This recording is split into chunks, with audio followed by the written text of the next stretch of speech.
Hello, welcome back to another one of my videos.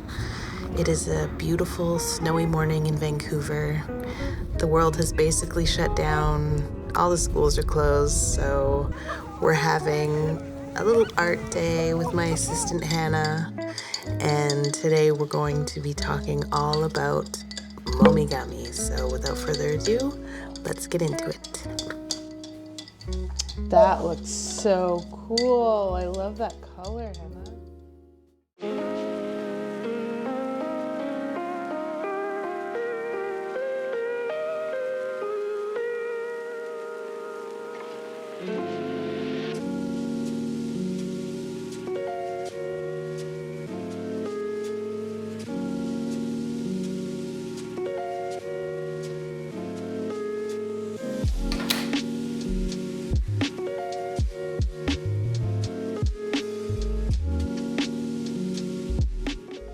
So for the materials, you're going to need a jar, a spoon to mix, a hake brush, some water, konjaku powder, and whatever paper you prefer to work with. I myself am using kozo this time. I was able to find both of these materials at my local art store, Opus, which I was very surprised by that they carried Japanese paper place items. But yeah, you can also probably find konjaku powder online. And then I also bought the starter pack of paper.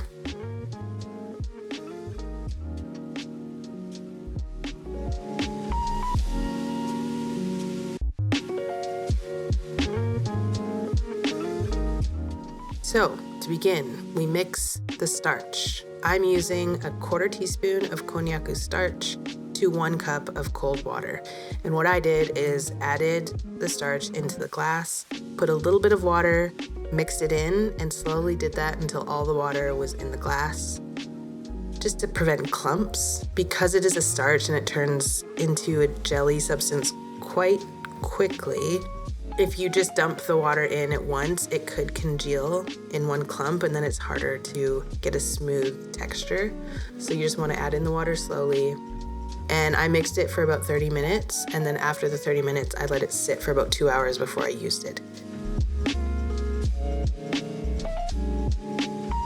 A few moments later. And as you can see by the end of it, it turns into almost like a gel-like consistency.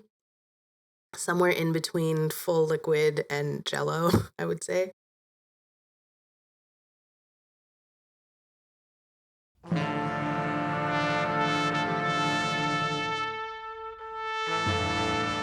And then you're ready to start. The only thing I'll say about this part is that you want to start from the middle and go outward.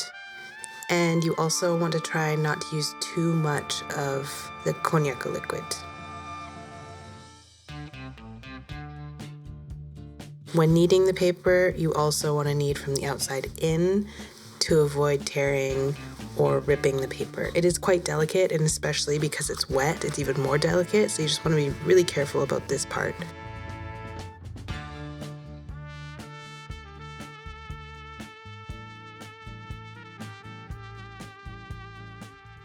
I actually added too much on a lot of these papers, but again, this is just an experiment. And I know better next time, but learn from my mistakes. What you want to do is coat one side, knead it, and then let it dry, and then flip it over and do the same on the other side. Coat it, knead it, let it dry, and repeat that process.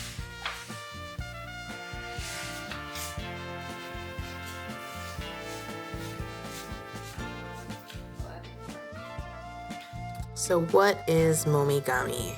Momigami literally translates to kneaded paper. Momi is kneaded, gami is paper. It's a traditional Japanese technique that softens and strengthens paper by kneading it and applying a starch to make it also water resistant.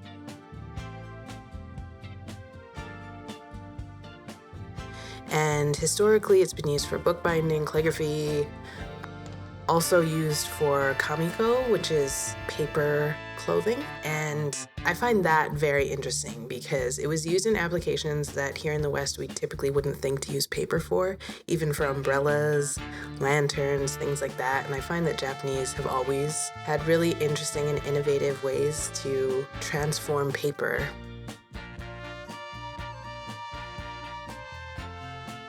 I have this concept for this body of work that I'm really passionate about, and I really think this is the technique. So this video is all about experimenting, and hopefully I can find what I'm looking for to create that body of work, and you learn something as well.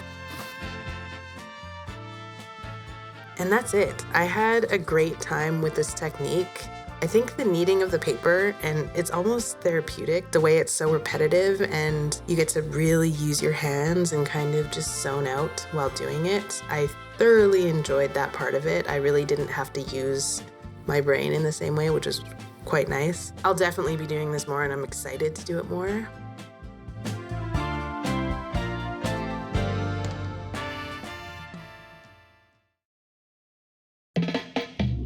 So here are the final pieces. You can see the amount of shrinkage on each of the papers. So as you're kneading these papers together, it actually shrinks the papers down, so the fibers tighten, which is where that strength comes from. And you can literally see it in the difference in the size of these papers, which is really interesting. Some came out softer than others, and I think my favorite paper is actually the thick one. I don't know, I also really like the green and the yellow. Those textures, I think, are strong enough that I could sew them. And that brings me to what I want to do with these papers, which is definitely do more tests, because this is just the first round of getting the technique down, but eventually I want to sew these papers into a much larger textile piece. So I'm just trying to figure out what paper would be best to do that with. Next up, I'm going to be adding some kakishibu, which is persimmon tannin, and that will be in a future video. So please subscribe if you want to see that, like and subscribe, and thank you so much for watching. I really enjoy making these videos. I'm not super quick at it, but I hope you enjoy watching them because I enjoy making them. We'll see you in the next video. Bye-bye.